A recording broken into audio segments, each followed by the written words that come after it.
They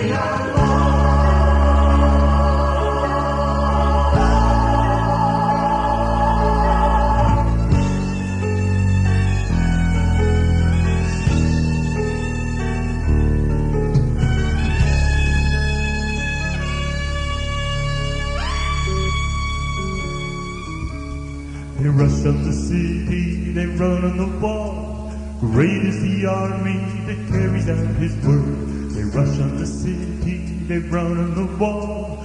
Great is the army that carries out his word. The Lord utters his voice before his army. The Lord utters his voice before his army. Blow a trumpet in Zion, Zion. Sound the alarm on my holy mountain. Blow a trumpet.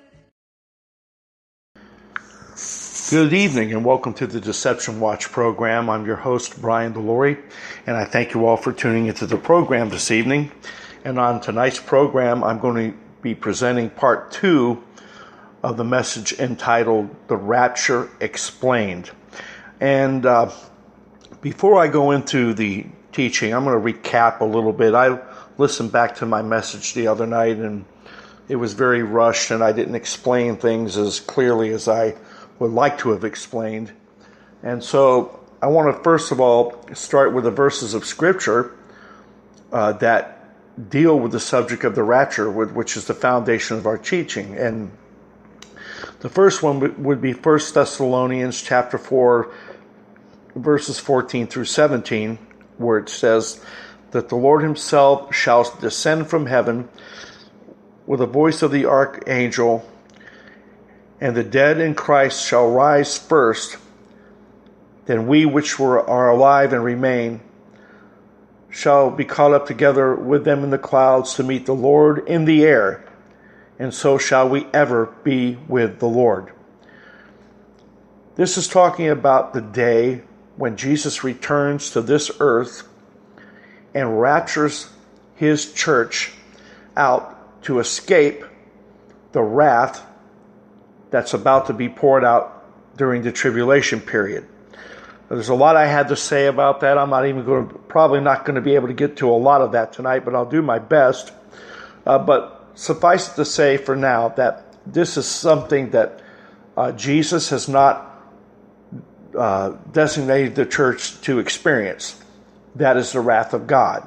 The Bible tells us that Jesus has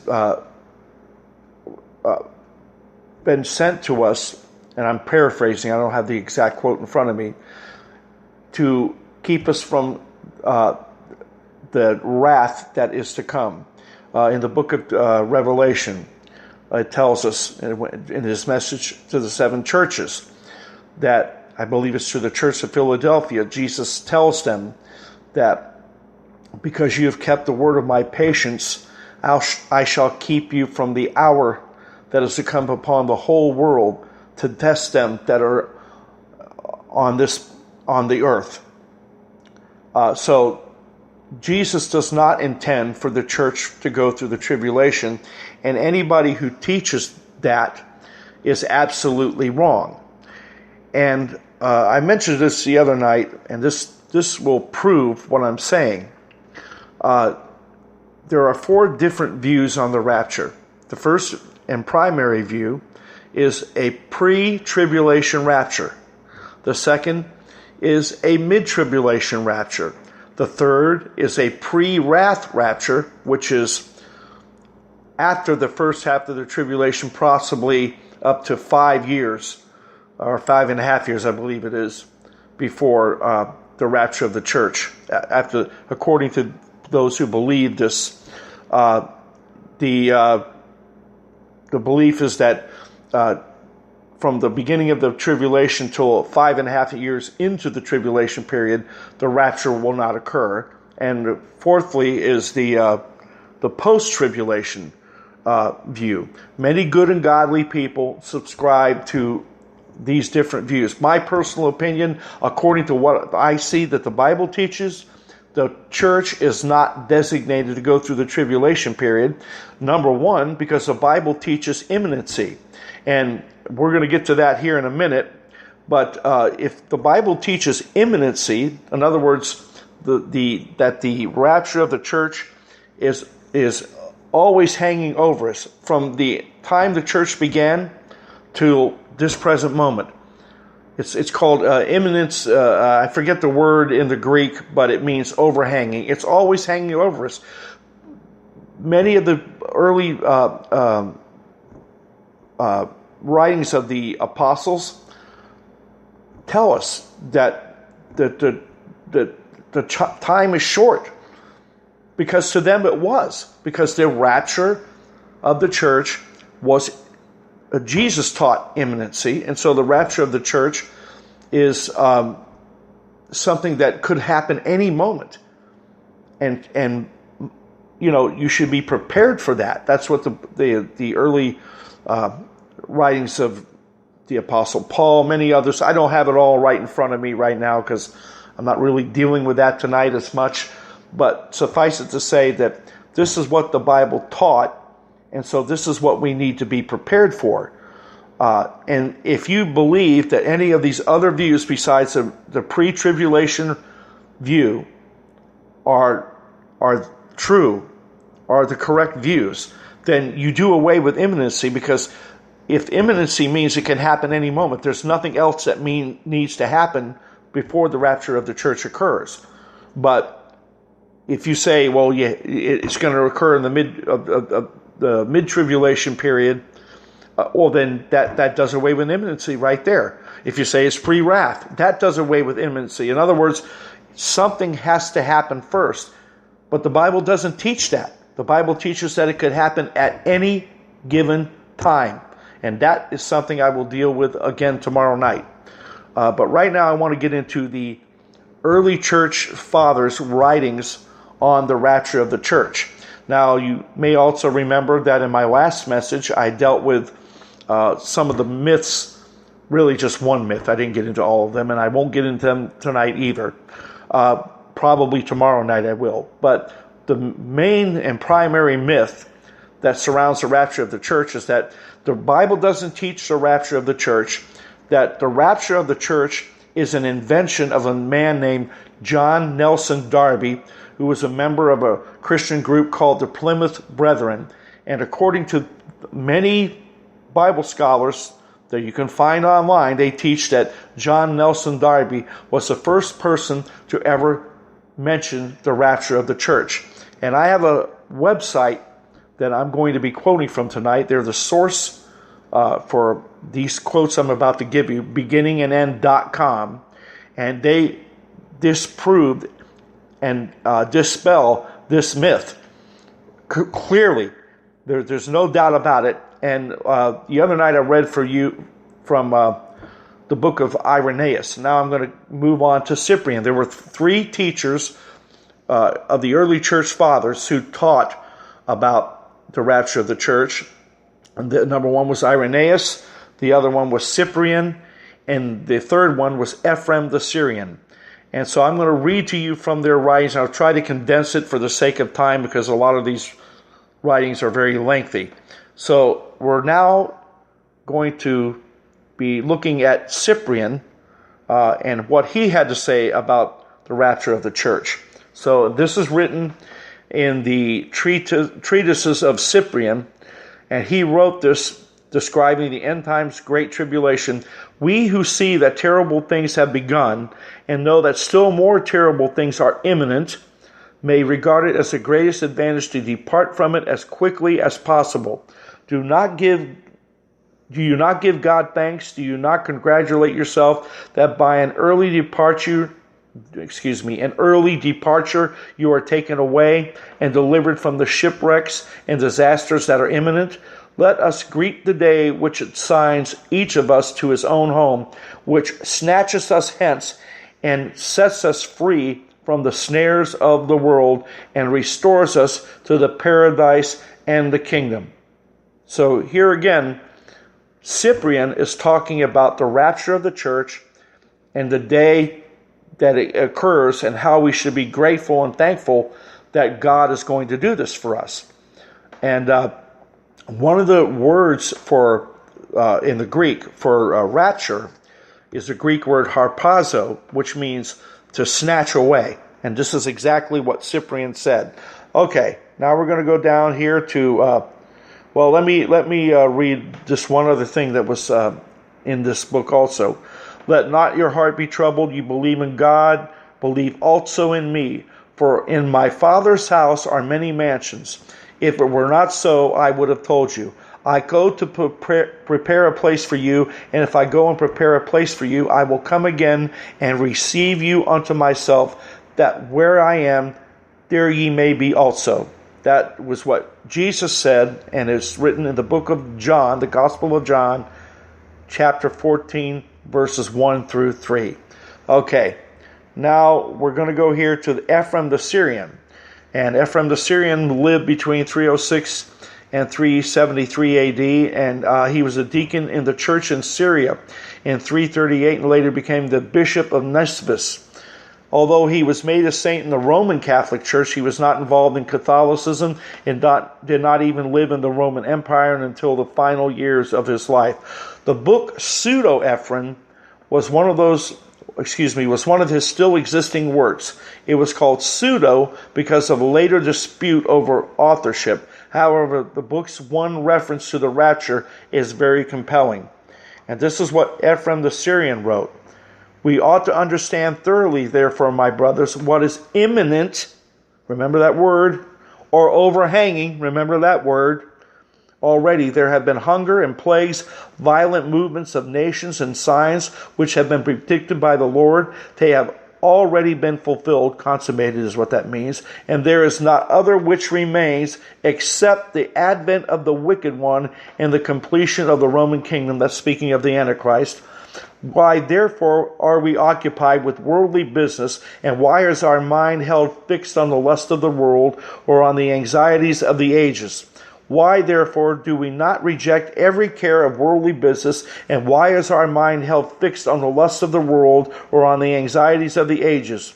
Why do we not, therefore, reject every care of earthly actions and prepare ourselves for the meeting of the Lord Christ, so that he may draw us from the confusion which overwhelms all the world? Believe you me, dearest brother, because the coming advent of the Lord is nigh. Believe you me, because the end of the world is at hand. Believe me, because it is the very last time. Or do you not believe unless you see with your eyes? See to it that this sentence be not fulfilled among you of the prophet who declares, Woe to those who desire to see the day of the Lord! For all the saints and the elect of God are gathered prior to the tribulation that is to come. Here we go again with the pre-tribulation rapture. For all the saints and elect of God are gathered prior to the tribulation that is to come, and are taken to the Lord, lest they see the confusion that is to overwhelm the world of our sins. And so, brothers, most dear to me, it is the 11th hour, and the end of the world comes to the harvest. And angels armed and prepared hold sickles in their hands, awaiting the empire of the Lord. And we think that the earth exists with blind infidelity, arriving at its downfall early. Commotions are brought forth, wars of diverse people, and battles and incursions of the barbarians threaten, and our regions shall be desolated, and we neither become very much afraid of the report nor of the appearance, in order that we may at least do penance, because they hurl fear at us, and we do not wish to be changed, although we at least stand in need of penance for our actions. Okay, so there you have it from Ephraim the Syrian, very clearly teaching the pre-tribulation rapture. There are other things in the Bible. I wasn't really prepared to speak on them tonight, but there is one I will mention from the book of Isaiah, chapter 11, I believe it is, where it talks about the beginning of, let's go back to Daniel 9:27. I think it's better to start there, where Daniel begins to explain, the angel begins to explain to Daniel, I believe it was Michael, the archangel, came to him Daniel had been seeking God about what was to come for the people of Israel. And Michael began to explain to him 70 years, or 77s, the word in the Hebrew is hepsteds, which means sevens. 77s are prepared upon thy people. And there are many other things he says there that I can't quote for you because I do not have the quote right in front of me. But suffice it to say, it's a time that God explains to Daniel that starts with the declaration to begin building the wall. Now, again, I can't get into all this. I wish I would never have brought it up because I really wasn't prepared to speak on it. But suffice it to say, the angel told him at the time that the declaration to build the wall is given is when the countdown for God's dealings with the children of Israel begin. And so once that begins, it goes from that time for 483 years, and then it stops. And the seventh week, or what is also referred to as the 70th week of Daniel, which is the tribulation period, will resume the countdown once it begins. During that time that I just spoke of, from the beginning of the building of the wall, for that 483 years, God was dealing with the children of Israel. And then it says, and the Messiah shall be cut off. That's the last event that is to happen. And that's when the church age is ushered in. Once the church age is ushered in, which has continued from approximately AD 33 or AD 34 to the present time, God is not dealing with Israel. Remember, Israel was dispersed amongst the nations, and Israel was brought back to God called all the Israeli people back to Israel, and Israel was once again established as a nation. But even though that happened, God is still not dealing with her at this time. God is dealing with the church. Once the rapture occurs, the countdown, the prophetic time clock, if you will, is once again begun and resumed. And for the 7-year tribulation period, God is once again dealing with Israel. In other words, the church, God nowhere in the Bible has the church on earth during his dealings with Israel. God is not dealing with Israel right now. I wish I had all this in front of me. I really didn't want to speak on it. That's the best I can do.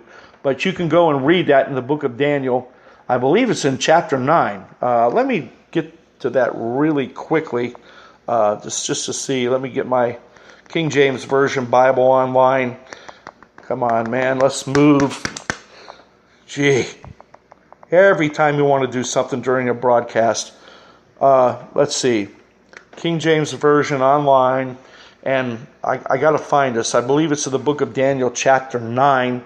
I believe it begins at verse 27. And God tells Daniel exactly... nothing wants to work. Okay. God tells Daniel...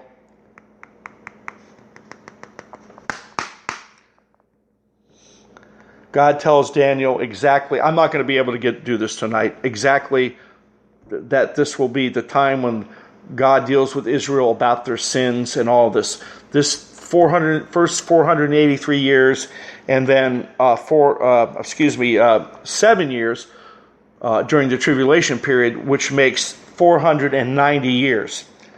And that's exactly what the angel said to Daniel. Yeah, there's just things. It never fails that this should work. This app always work. Now that I'm in the middle of a broadcast and I need for it to work, it refuses to work. So let's go with that. I'm going to try one more thing here because I really wanted to give you a proper explanation. This is not a proper explanation. Let's see here. The book of Daniel. This is another app I have. Here it is. Book of Daniel, chapter 9, here. here it is. Daniel chapter 9, starting at verse 2, Daniel says, in the first year of the reign of Darius, I, Daniel, understood by books the number of the years whereof the word of the Lord came to Jeremiah the prophet, that he would accomplish 70 years in the desolations of Jerusalem. So that is what Daniel was seeking. And in verse 4 it says he prayed unto the Lord and made his confession. And he goes through this big, long confession, confessing the sins of Israel. But then let me see, we get down here to verse 27, and verse 27, and here it is, in verse 26, and after 62 weeks shall Messiah be cut off, but not for not for himself, and the people of the prince that shall come, which is